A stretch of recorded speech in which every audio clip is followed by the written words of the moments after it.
시간이 되었습니다. 우리 다 같이 사도신경으로 신앙 고백하겠습니다. 전능하사 천지를 만드신 하나님 아버지를 내가 믿사오며 그 외아들 우리 주 예수 그리스도를 믿사오니 이는 성령으로 잉태하사 동정녀 마리아에게 나시고 본디오 빌라도에게 고난을 받으사 십자가에 못 박혀 죽으시고 장사한 지 사흘 만에 죽은 자 가운데서 다시 살아나시며 하늘에 오르사 전능하신 하나님 우편에 앉아 계시다가 저리로서 산자와 죽은 자를 심판하러 오시리라. 성령을 믿사오며 거룩한 공예와 성도가 서로 교통하는 것과 죄를 사하여 주시는 것과 몸이 다시 사는 것과 영원히 사는 것을 믿사옵나이다. 아멘. 우리 찬송가 412장 내 영혼의 그 깊은 데서 찬양드립니다. 412장입니다.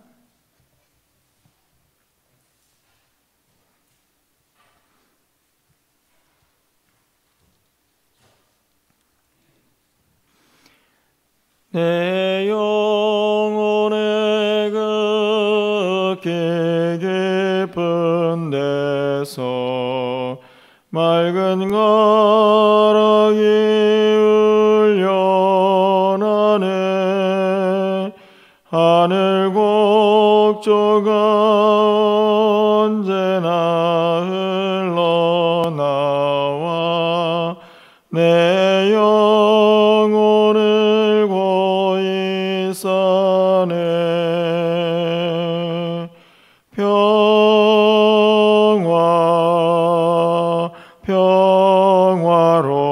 평화로다.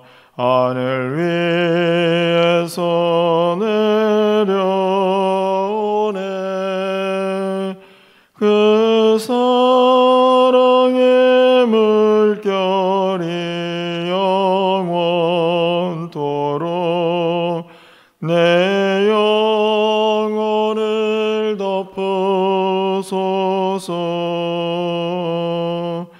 내 마음속에 솟아나니 평화는 깊이 묻힌 보배로다.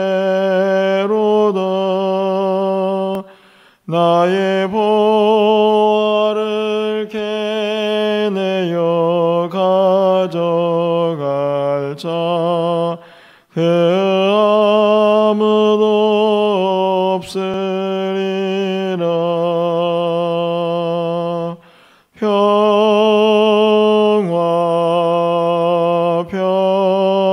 평화로다.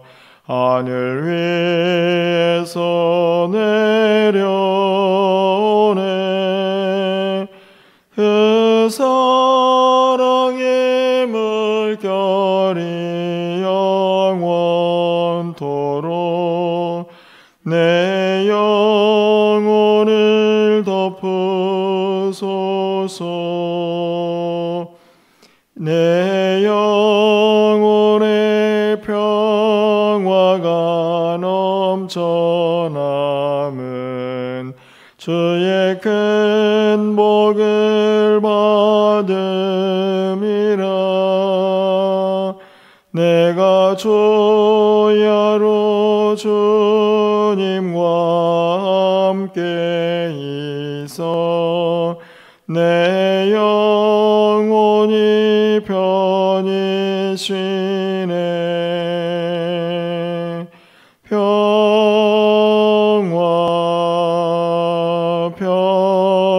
평화로다. 하늘 위에서 내려오네. 그 사랑의 물결이 영원토록 내 영혼을 덮으소서. 이 땅 위에 험한 길 가는 동안 참된 평화가 어디 있나. 우리 모두 다 예수를 나를 친구 삼아 참 평화를 누리겠네.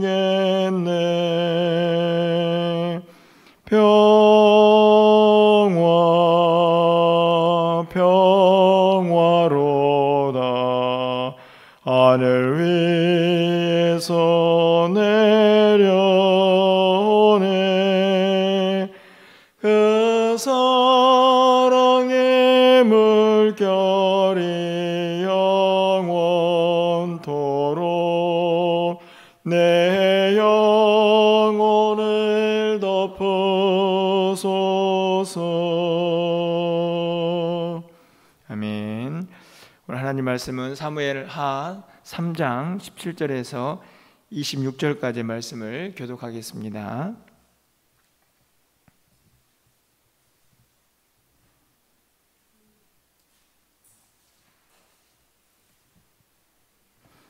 사무엘하 3장 17절에서 26절까지 말씀을 한 절씩 교독하고 26절은 함께 읽겠습니다.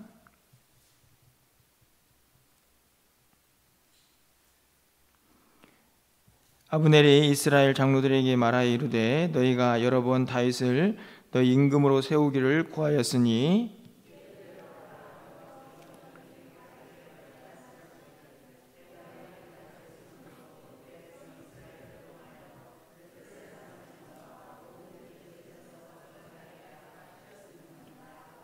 아브넬이 또 베냐민 사람의 귀에 말하고 아브넬이 이스라엘과 베냐민의 온 집이 선하게 여기는 모든 것을 다윗의 귀에 말하려고 헤브론으로 가니라.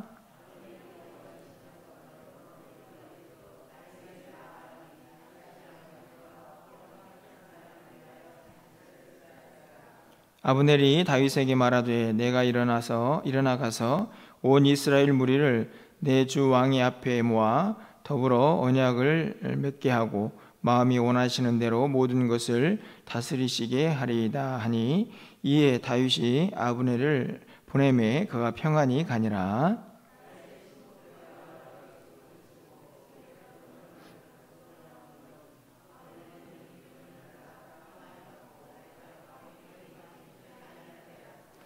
요압 및 요압과 함께한 모든 군사가 돌아오매 어떤 사람이 요압에게 말하여 이르되 넬의 아들 아브넬이 왕에게 왔더니 왕이 보내매 그가 평안히 갔나이다 하니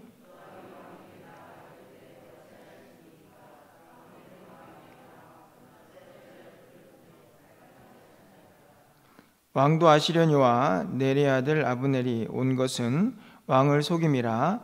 그가 왕이 출입하는 것을 알고 왕이 하시는 모든 것을 알려 함이니이다 하고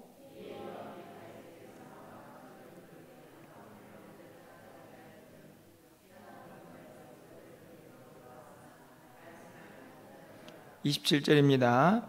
아브넬이 헤브론으로 돌아오매 요압이 더불어 조용히 말하려는 듯이 그를 데리고 성문 안으로 들어가 거기서 배를 찔러 죽이니 이는 자기의 동생 아사엘의 피로 말미암음이더라. 아멘.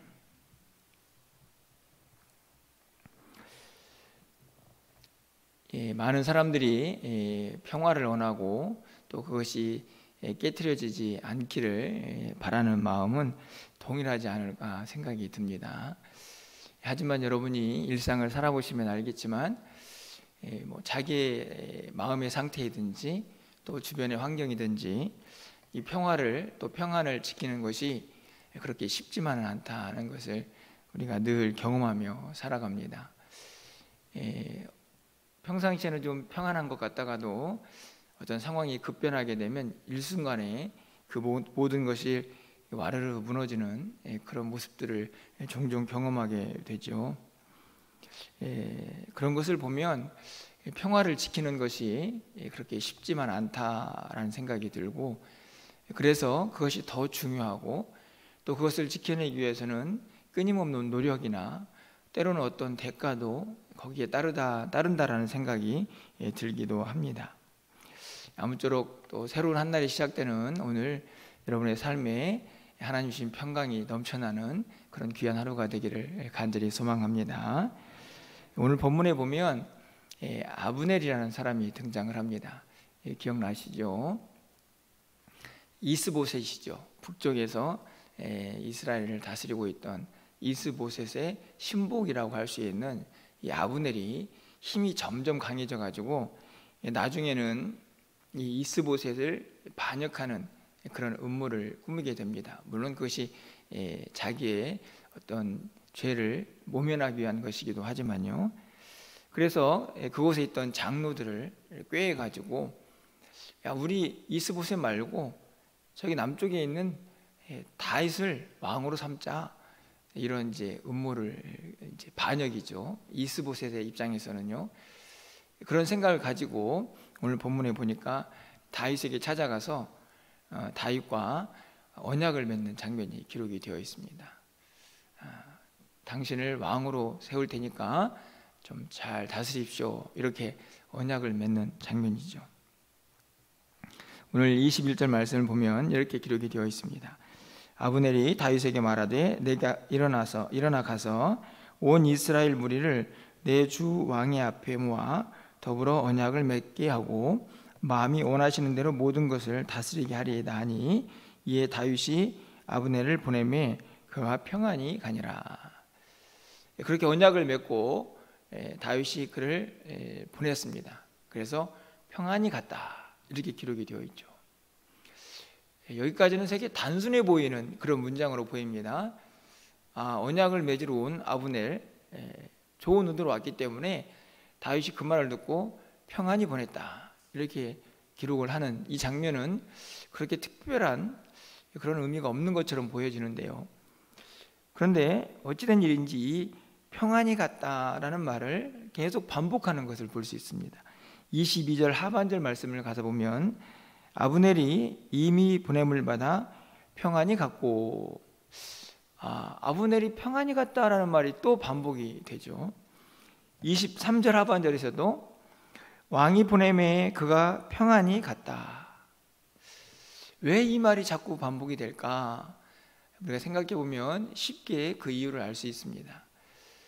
다윗이 언약을 맺으러 온 아브넬을 다시 보냈는데 그것이 왜 평안히 보낸 것이냐라고 말하는 이유는요, 바로 이 아브넬과 다윗의 신복이었던 요압의 관계이기 때문에 그렇습니다. 여러분 기억이 나시나요? 이전에 이 아브넬과 요압이 기브온에서 전투를 한 적이 있습니다. 기억나시죠? 그때 어떤 일이 벌어졌습니까? 요압의 동생이었던 아사엘이 죽음을 맞이하죠. 그리고 그 전쟁이 끝이 나서 각자 길로 돌아가게 됩니다. 그것이 그 전쟁의 끝이죠. 자, 요압의 마음은 어떤 상태였을까요? 아마도 오늘 본문을 보면 요압의 마음속에 계속해서 그 일이 남았던 것 같습니다. 다윗은 그것을 몰랐을까요? 당연히 알았겠죠. 이 모습 속에서 왜 평안히 갔다, 평안히 보냈다 라는 말이 반복되느냐? 그 평안을 유지하기가 쉽지 않은 상태였기 때문입니다. 얼마든지 이 요압의 입장에서나 또 다윗의 입장에서도 이 아브넬을 제거할 수 있는 상황이 그들 앞에 펼쳐져 있었던 것이죠. 성경은 그런 의미에서 의도적으로 아브넬을 평안히 보냈다, 그가 평안히 갔다 라는 말을 반복하고 있지 않나 생각이 듭니다. 자, 그러면 이 평안을 지켜내기 위해서 다윗은 어떤 노력을 하고 있는가를 좀 먼저 생각해 봅니다. 사실요, 다윗의 입장에서도 얼마든지 아브넬을 제거할 수 있었을 것입니다. 어찌 보면 요압의 원수뿐만 아니라 다윗의 원수일 수도 있죠. 왜냐하면 이스보셋의 신복이기 때문에 그를 이번에 자기 발로 우리 진영에 왔으니 그냥 제거해 버리자 라는 마음을 먹을 수도 있었을 것입니다. 하지만 다윗은 그런 마음들을 다 뒤로하고 언약을 맺으러 온 이 아브넬을 평안히 돌려보냅니다. 그런가 하면요, 22절 말씀을 보면 다윗은 이 아브넬과 이 원수의 관계에 있던 요압이 만나지 않도록 지혜를 내는 장면도 기록이 되어 있습니다. 22절 말씀을 보면 다윗의 신복들과 요압이 적군을 치고 크게 노력한 물건을 가지고 돌아오니 아브넬은 이미 보냄을 받아 평안히 갔고 다윗과 함께 헤브론에 있지 아니한 때라. 자, 이 말씀이 어떤 말씀인지 이해가 되시죠? 이 아브넬이 이 헤브론에 다윗이 지금 왕으로 통치하고 있던 그 성읍에 왔을 때 요압은 그곳에 있었습니까? 없었습니까? 없었죠. 무엇하러 갔을까요? 대적들을 향하여서 전투를 하고 그곳에서 전쟁을 치른 이후에 다시 돌아오도록 그 자리에 없는 그런 상태가 만들어졌습니다. 다윗이 이 아브넬과 이 요압의 만남을 의도적으로 이루어지지 않도록 했다는 사실을 우리가 알 수 있는 대목이죠. 아브넬이 오는 동안에 그를 평안히 돌려보냈다는 말은 요압과 만나지 않고 그 관계에서 어떤 일이 벌어질지 모르기 때문에 그 평안을 유지하기 위하여 다윗이 지혜롭게 이 관계를 다시 만들고 있는 것을 볼 수가 있습니다. 이런 모습들을 보면 다윗이 이 평안을 지켜내기 위해서 자기의 마음도 다스리고 뿐만 아니라 다른 사람과의 관계에서도 그 평안이 깨지지 않도록 지혜를 가지고 이 일을 처리하는 것을 발견할 수가 있죠. 문제는 요압입니다. 아까도 말씀을 드렸지만 요압의 마음에는 여전히 아브넬에 대한 이 복수심이 있었던 것 같습니다. 여러분 24절 말씀을 보면 요압이 전쟁에서 노략물을 가지고 헤브론에 왔는데 다른 사람이 이야기를 하죠. 야, 아브넬이 왔는데 다윗이 그를 평안히 보냈더라. 자, 이 말을 듣고 요압이 어떻게 반응을 합니까? 24절 말씀이죠. 우리 함께 24절 말씀을 읽어보도록 하겠습니다. 읽겠습니다.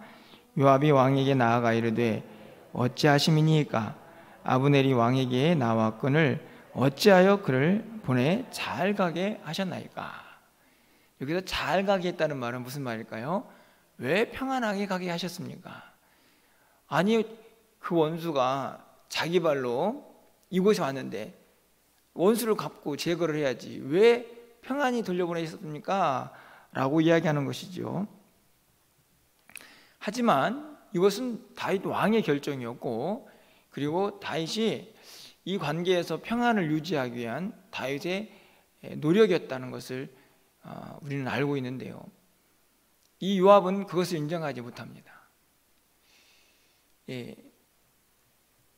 다윗이 분명히 자신의 왕이고 자신의 마음이 복수심으로 가득 찼지만 왕의 결정인데 이 요압은 어떻게 행동했을까? 여러분 26절 말씀을 보면 이에 요압이 다윗에게서 나와 전령들을 보내 아브넬을 쫓아가게 하였더니 시라 우물가에서 그를 데리고 돌아왔으니 다윗은 알지 못하였더라. 다윗 몰래 다시 전령을 보내서 이 아브넬, 다시 이스보셋에게 돌아가는 아브넬을 데리고 옵니다. 왜 데리고 왔을까요? 내일 본문이긴 하지만 27절 말씀을 보면 그를 죽이려고 데리고 오죠. 사실은 요압은 다윗에게 왜 그냥 그를 보냈느냐라고 말할 때 그는 분명히 첩자일 것입니다, 이런 말을 하는데요, 실제 성경은 그의 마음이 그것 때문 아니었다는 것을 27절에서 우리에게 보여주고 있습니다. 하반절 보시면 이는 자기 동생 아사엘의 피로 말미암음이더라 라고 분명히 기록하죠. 다시 말하면 이 평안이 왜 깨졌습니까? 복수심 때문이죠.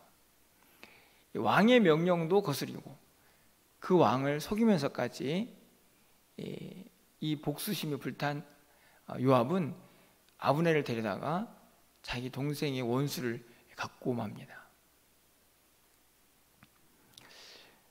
여러분, 얼마나 대조적입니까?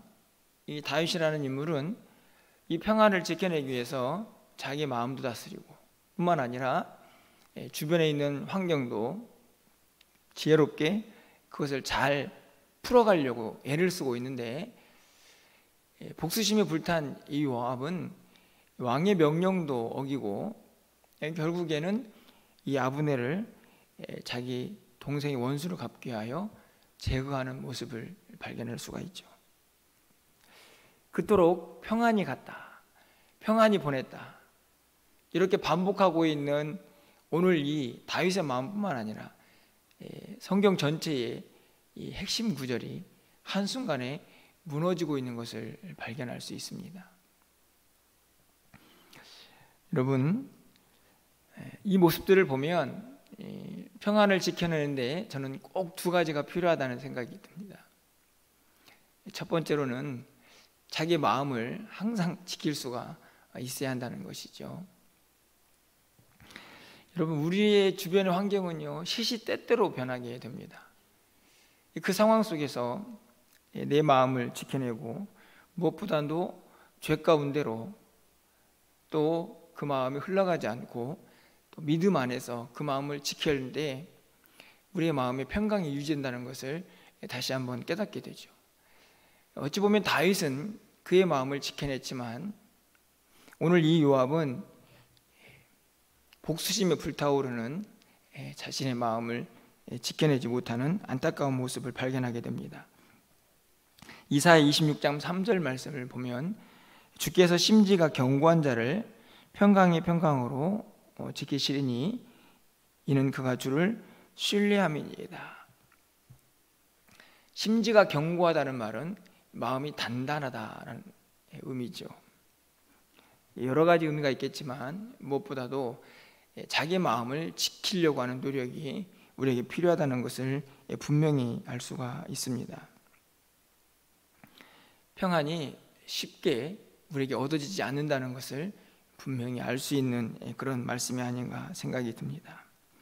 또 한 가지는, 한 가지 우리가 기억해야 할 매우 중요한 사실은 진정한 평안은 우리 안에 있지 않고 하늘에 있다 하는 것이죠. 다시 말하면 하나님께서 우리에게 평안을 주실 때에 그 평안이 유지될 수가 있다는 말씀입니다.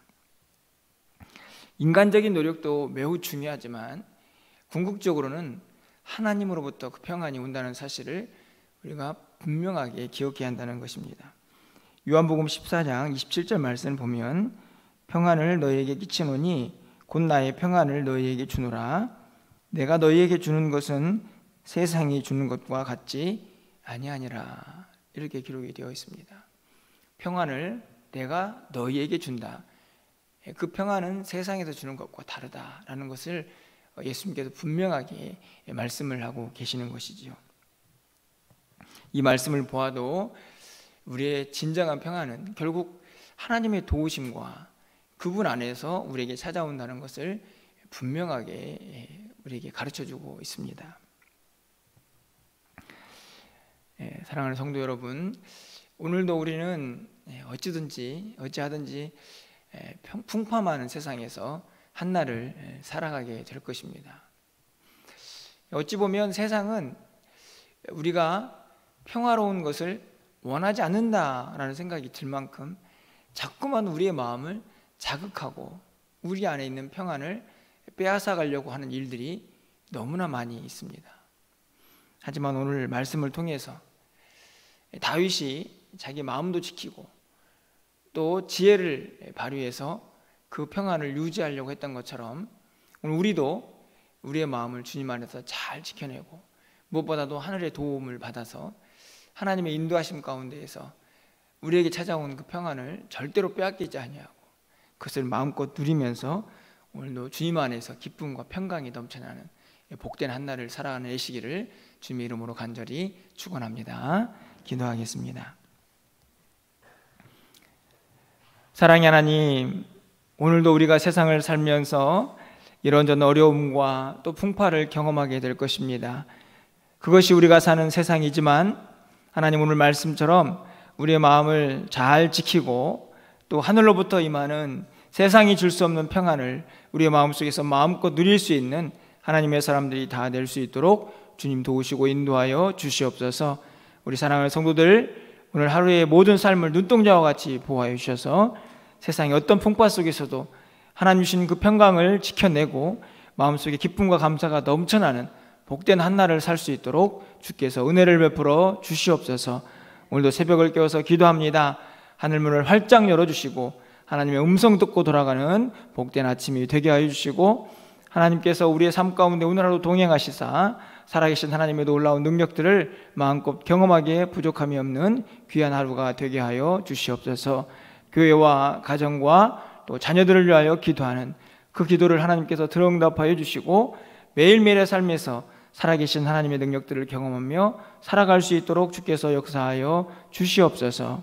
오늘도 우리의 기도 가운데 함께 하시고 또 우리의 모든 출입을 눈동자와 같이 보호해 주시기를 간절히 소망하옵고 예수 그리스도의 이름으로 기도합나이다. 아멘. 오늘 또